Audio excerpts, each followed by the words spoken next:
Anand, and I am Senior Consultant and Head of Unit 2 in Asian Institute of Medical Sciences. I am heading Unit 2 of General and Laparoscopic and Bariatric Surgery over here. आज मैं बात करने वाला हूँ आपसे appendicitis के बारे में। अपेंडिसाइटिस अपेंडिक्स के इन्फेक्शन को कहते हैं।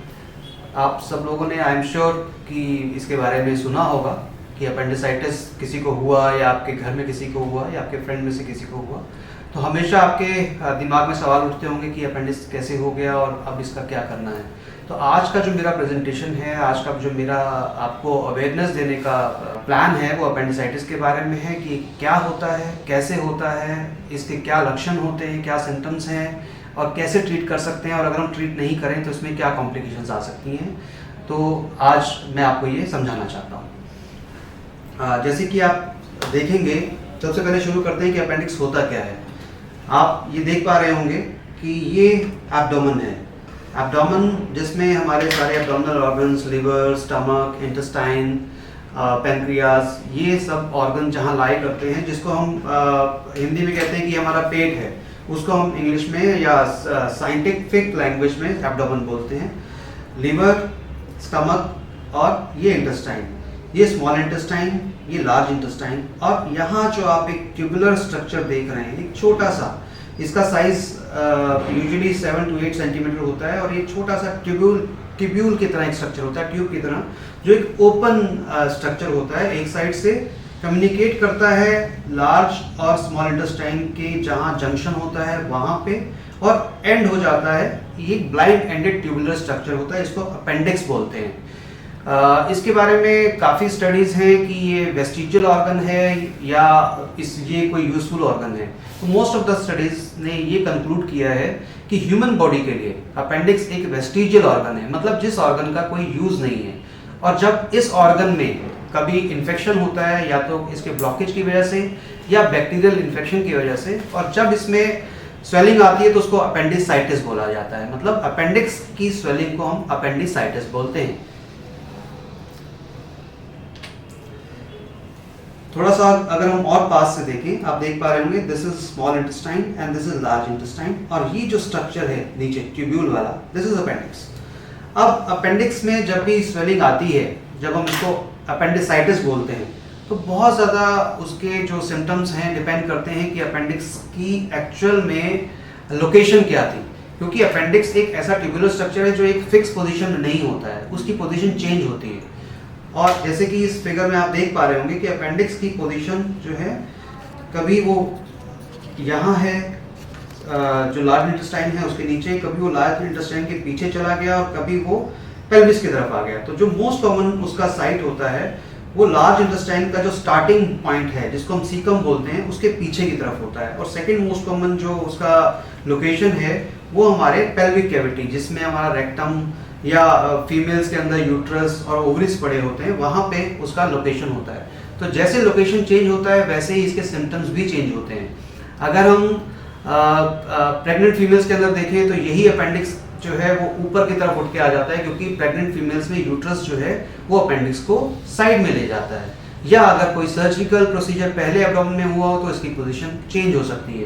तो इसलिए अपेंडिक्स की लोकेशन के अकॉर्डिंग ही उसके पेन की जगह चेंज हो सकती है। लेकिन मोस्ट कॉमन जो इसका पेन होता है वो हमारे राइट साइड लोअर एब्डोमेन में होता है, राइट साइड लोअर एब्डोमेन में। आप देख पा रहे होंगे कि जैसे इस फोटोग्राफ में है कि उन्होंने अपने राइट साइड में लोअर एब्डोमेन में दबाया हुआ है, और ये अपेंडिक्स दिखा रहे हैं कि अपेंडिक्स रेड इन्फ्लेम्ड हो गया। इसका मतलब कि अपेंडिक्स में स्वेलिंग आ गई।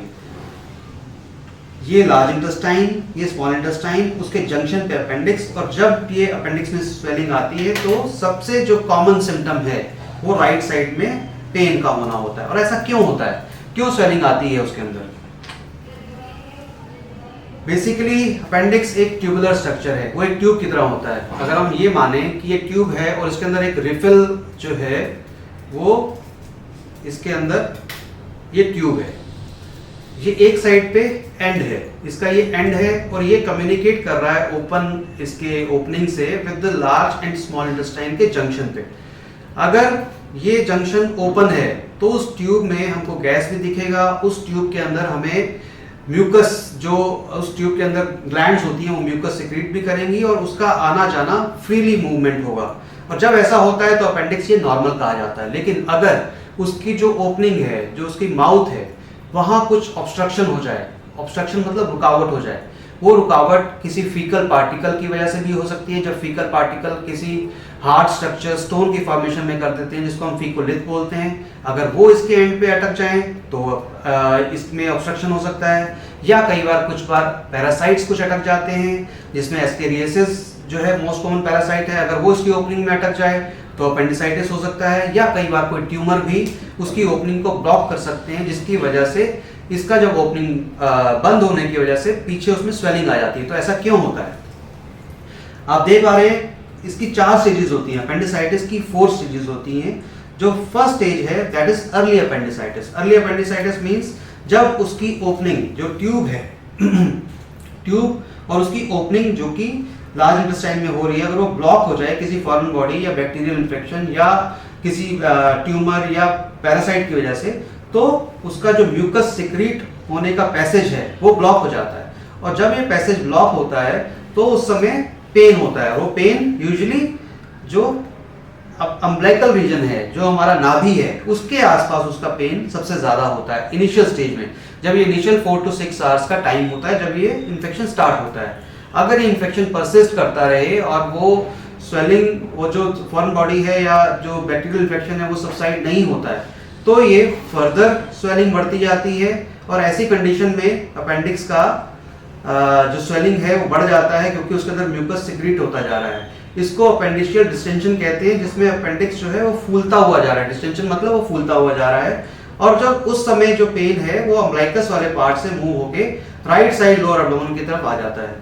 थर्ड स्टेज जो होती है उसमें फर्दर ये इन्फेक्शन बढ़ता है और धीरे धीरे करके उसकी सप्लाई, जो अपेंडिक्स की वस्कुलर सप्लाई है, उसके ऊपर इफेक्ट आता है। वस्कुलर सप्लाई अगर कहीं की भी बंद हो जाएगी तो उसमें सड़न आ जाती है जिसकी वजह से वो अपेंडिक्स फटने का डर रहता है। ऐसी कंडीशन में पेशेंट को बहुत ज़्यादा नॉजिया हो रहा होता है, वॉमिटिंग वाली सेंसेशन आती है, उसको भूख नहीं लगता है और ऐसा कंडीशन लगभग 12 से 24 घंटे के अंदर अंदर आती है। ऐसी कंडीशन में भी जब पेशेंट डॉक्टर्स के पास नहीं आते हैं तो नेक्स्ट स्टेज जो होती है वो परफोरेशन की स्टेज होती है। परफोरेशन मतलब अपेंडिक्स जब बस्ट हो जाता है। कई बार आपने सुना होगा कि उसका अपेंडिक्स फट गया या अपेंडिक्स बस्ट हो गया। ये वो वाली स्टेज होती है जिसमें सब इस्टेमिक चेंजेस, मतलब कि अपेंडिक्स सड़ने वाले चेंजेस आ चुके हैं और अब इन्फेक्शन कंटेन, बॉडी उसको कंटेन नहीं कर सकती और नेक्स्ट स्टेज जो है वो परफोरेशन की स्टेज होती है। इन सभी स्टेजेस में उनके जो सिम्टम्स होते हैं वो चेंज होते रहते हैं। तो सेम साइन एंड सिम्टम्स, जब पेशेंट हमारे पास आता है तो बहुत ही वेरिएबल सिम्टम्स के साथ आता है। सिम्टम्स बेली बटन मतलब नाभि के आसपास पेन से लेकर उसको पेन जो है राइट लाइक फोसा में, मतलब कि राइट लोअर एब्डोमेन में पेन हो सकता है। पेशेंट को फीवर आ सकता है क्योंकि उसमें पस बन रहा है, या वो फट गया अपेंडिक्स तो उसमें फीवर आ सकता है। उसको नॉजिया या वॉमिटिंग की कंप्लेंट हो सकती है, उसका पेट उसको फूला फूला लग सकता है, या कुछ एक कंडीशंस में उसको कॉन्स्टिपेशन या डायरिया की कंडीशन भी कंप्लेंट हो सकती है। अब अगर आपको अपेंडिसाइटिस हुआ है तो इसका क्या करना चाहिए? सबसे पहले तो आपको उस हॉस्पिटल में जाना चाहिए जहां एक इमरजेंसी सर्विसेज का अरेंजमेंट हो। और आपको किससे मिलना होगा? आपको वहां सर्जन से मिलना होगा। जब भी आपके पेट में दर्द हो आपको उसको निगलेक्ट नहीं करना है। अगर कोई भी दर्द 4 से 6 घंटे से ज़्यादा आपके पेट में हो रहा है और वो सबसाइड नहीं हुआ तो आपको किसी भी हॉस्पिटल, मल्टी स्पेशलिटी हॉस्पिटल जिनकी इमरजेंसी रन होती है वहाँ जाना है और आपको सर्जन से मिलना है। वो सर्जन ही है जो आगे फर्दर इस पेन को इवेल्युएट करते हैं। कैसे इवेल्युएट करते हैं? सर्जन आपसे आपके सिम्टम्स पूछेंगे और कुछ क्लिनिकल एग्जामिनेशन करेंगे। वो आपका पेट देखेंगे और साथ में कुछ उसके डायग्नोस्टिक एग्जामिनेशन करते हैं। और उसके बाद जब एक डाउट होता है कि हाँ आपको अपेंडिक्स हो सकता है, क्योंकि उसी अपेंडिक्स वाले एरिया में ही बहुत सारे और ऑर्गन भी लाई करते हैं, जैसे कि किडनी से जो स्टोन पास होते हैं वो जो किडनी से पैसेज यूरेटर नीचे निकलता है वहां भी अटक सकते हैं, वो भी ऐसा ही पेन कर सकते हैं। फीमेल्स में जो ओवरीज में सिस्ट होती है और अगर वो टॉर्शन हो जाए, वो घूम जाए या उनका सिस्ट रप्चर हो जाए तब भी ऐसे ही पेन प्रेजेंट कर सकते हैं। कई बार एक्टोपिक प्रेगनेंसी भी ऐसे ही प्रेजेंट कर सकती है, या ओल्ड एज में डायवर्टिकुलाइटिस जो बड़ी आंत होती है उसमें कई बार आउट पाउचिंग, जो बैलूनिंग शेप में कई बार स्वेलिंग आ जाती है, वो भी ऐसे ही प्रेजेंट करते हैं। बच्चों में कई बार मिजेंट्रिक, जो उसके आसपास मिजेंट्री जो छोटी आंत की, स्मॉल इंटेस्टाइन की जो ब्लड सप्लाई है उसमें भी जब स्वेलिंग आ जाती है तो तब भी वो भी ऐसे प्रेजेंट करते हैं। तो इस चीज़ को रूल आउट करने के लिए हम फर्दर इन्वेस्टिगेशन कराते हैं, जिसमें ब्लड इन्वेस्टिगेशन, यूरिन इन्वेस्टिगेशन, एक अल्ट्रासाउंड ये कराया जाता है इनिशियल लेवल पे। और अगर अल्ट्रासाउंड से ये चीज़ क्लियर नहीं होती है तो फर्दर सीटी स्कैन एब्डोमेन कराया जाता है, जो कि गोल्ड स्टैंडर्ड टेस्ट है अपेंडिसाइटिस को डायग्नोज करने के लिए। जब एक बार अपेंडिक्स डायग्नोज हो जाता है तब उसका आगे ट्रीटमेंट के बारे में सोचा जाता है। अगर आप अगली स्टेज पे आ गए हैं और कोई भी ब्लॉकेज नहीं है अपेंडिक्स के अंदर, तो कई बार कुछ केसेस में हम इसको कंजर्वेटिव भी मैनेज कर सकते हैं। लेकिन देखा गया है कि जिन भी पेशेंट में अपेंडिक्स को कंजर्वेटिव मतलब नॉन सर्जिकल मेथड से मैनेज किया गया है, वो पेशेंट कुछ ही टाइम में फिर से अपेंडिक्स का पेन लेके आते हैं, तो वो ट्रीटमेंट कई बार वो सक्सेसफुल नहीं होता है। तो अल्टीमेटली हमें अपेंडिक्स को ऑपरेट करना पड़ता है। अब ऑपरेशन के लिए भी दो तरीके हैं। कई मोस्टली जो आजकल जो तरीका हम लोग करते हैं वो लैप्रोस्कोपिक अपेंडिसेक्टमी है, जिसमें छोटे छोटे होल्स के थ्रू, जैसे मैंने आपको गॉलब्लैडर में बताया था कि छोटे छोटे होल्स के थ्रू, वैसे ही अपेंडिक्स में भी छोटे छोटे होल्स के थ्रू ये ऑपरेशन हो सकता है। कई बार अपेंडिक्स परफोरेट हुआ हो या उसमें एब्सेस बना हो, पस बन गया हो, ऐसी कंडीशन में हमें लैप्रोस्कोपिक अपेंडिसेक्टमी पॉसिबल नहीं होता और उसमें ओपन सर्जरी करना पड़ता है। जैसे कि बाकी ओपन सर्जरी पेट में लैप्रोटमी जब पेट को पूरा ओपन कर किया जाता है। इसीलिए सब लोगों को यही कहा जाता है कि आप अपेंडिक्स के लिए बहुत लेट ना करें। जो प्रोसीजर आपका बहुत ही इजीली लैप्रोस्कोपिक तरीके से हो सकता है और आप 1 या 2 दिन में सही हो सकते हैं, अगर आप उसमें डिले करते हैं तो वो आपको ओपन सर्जरी करने का भी नौबत आ सकती है और उसमें आपको ही नुकसान होने के चांसेस ज़्यादा होंगे। अब आप देख रहे हैं लैप्रोस्कोपिक अपेंडिसेक्टमी में पेट में गैस फुला के ये ऑपरेशन किया जाता है। और ये लैप्रोस्कोपिक अपेंडिसेक्टमी में आप देख पा रहे हैं कि अपेंडिक्स कितना फूला हुआ है और रेड इन्फ्लेम जिसकी सप्लाई गई हुई है। तो ये प्रोसीजर बड़े आराम से लैप्रोस्कोपिक तरीके से हो सकता है अगर पेशेंट टाइम पे आए तो। आई होप कि मेरी इस प्रेजेंटेशन से आपके बहुत सारे डाउट्स क्लियर हो गए होंगे, और इन केस आपके कुछ और डाउट्स हैं तो आप आके हमसे कंसल्ट कर सकते हैं या कमेंट्स में भी दिख सकते हैं। धन्यवाद।